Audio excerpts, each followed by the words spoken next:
were you depending on this person, on your partner, for sustenance? Are you working? Are you financially independent or not? If you are depending on this on your partner, you may need to find a way on how to survive as you live. So you don't just don't just wake up and go, as much as you need to live. So plan ahead, look at all the angles, and see, find a safe way to live, so that you don't live and then you find yourself now in other situations that you had not planned. If you are not working and you have skills, you probably need to find a job. You need to find a way to earn an income, so that you don't go and then find yourself in dire straits.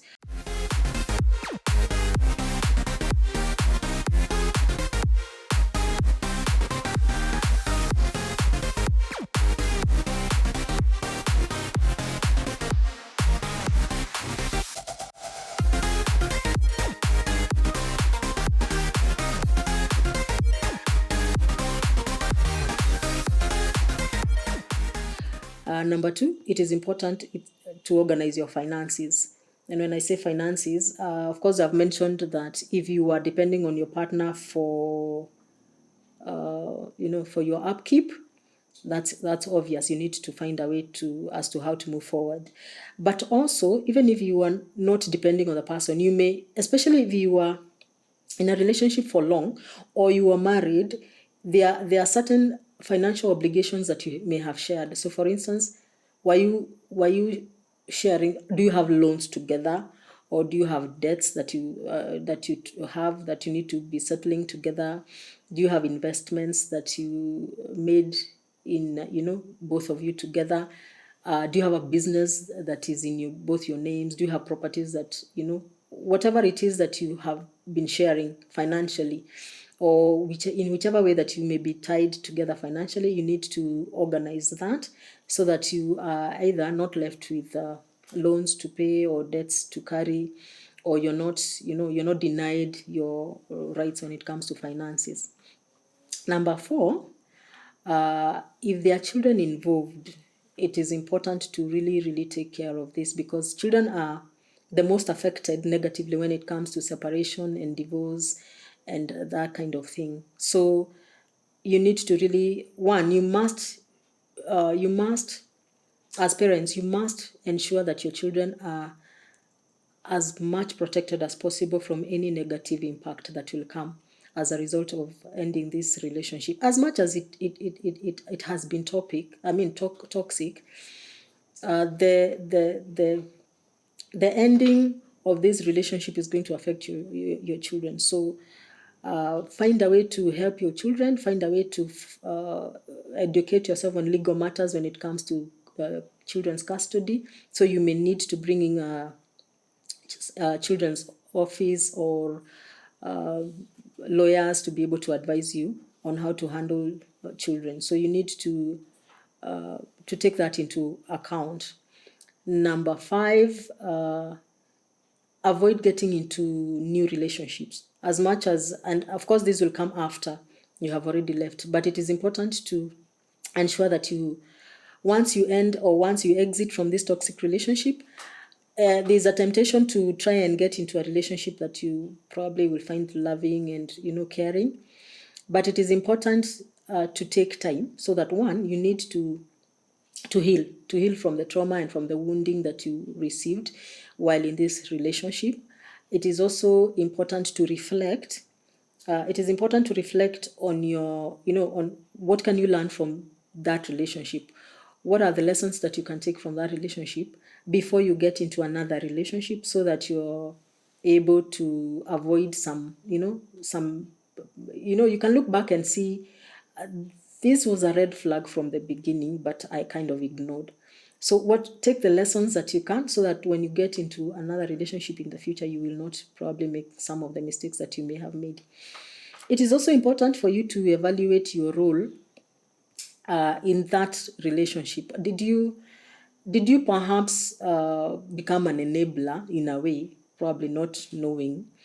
that enabled your partner to continue abusing you. So it is important also to look back and see what role did you actually play, if any, so that you move forward knowing, okay, I did this, or I avoided this, or I didn't do this, and this is a lesson that I'm taking. So take time to heal and take time to find yourself before you get yourself into another relationship. Number 6, get a support system. Get yourself into a system that can help you. And this can be, if there's a support group that is around you that can be able to support you during this journey, during this transition, or that is good. But also, family, relatives, friends who care, not just because you're related to them, but people who care about you, people who are loving and are concerned about your welfare. Involve them, let them know what is going on, let them know that you are leaving or you have left. And those that can support you, those that can hold your hand as you make this transition, make use of that support system. If you can also engage marriage therapists if you're in a marriage, just to see what kind of help you can get as you transition. Number 7, it is important to take care of yourself. We have sometimes we neglect ourselves, especially when going through such toxic relationships. But it is important that you deliberately focus on self-care for yourself. There's a lot that has happened in that toxic relationship. There's a lot of wounding. There's a lot of hurt. There's a lot of eroding of your personal, confidence and all, self-esteem and all that. So take time to really just lavish yourself with self-care. Do things that you enjoyed or you used to enjoy. Maybe you've not engaged in them lately. Physically also, ensure that you're resting, you're sleeping well, you're eating well, you're exercising. Emotionally, ensure that you're not exposing yourself to other stressful situations. You're already coming out of one, so ensure that you're taking care of yourself emotionally. If you had hobbies that you used to enjoy, that you used to engage in, but you have not been able to do that, it's important to just go back and do the things that you enjoyed doing. Take a holiday, just indulge yourself. And as you heal and as you continue doing self-care, it is going to, you're going now to start recovering. It's a journey. It's not going to take overnight, but that's a journey that is worth taking.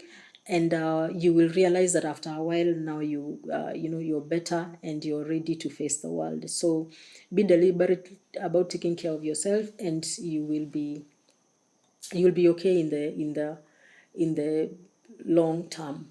And don't compare yourself with someone else. You may know someone who went through a kind of a similar situation, but they came out and they healed fast and they were able to get into other relationships and they moved on. But that's their journey, and there are no two people that are the same. So take your journey personally, go through everything that you need to go through, engage with people who support you, people who can help you, professionals who can also help you where situations require. And with time you will heal. But it is important to ensure that you do not remain in a toxic relationship unless things change, unless there are steps that are taken to ensure that things change and become healthy. So that is our topic, and we hope that you gained something from it, either for yourself or someone you know. And we thank you very much.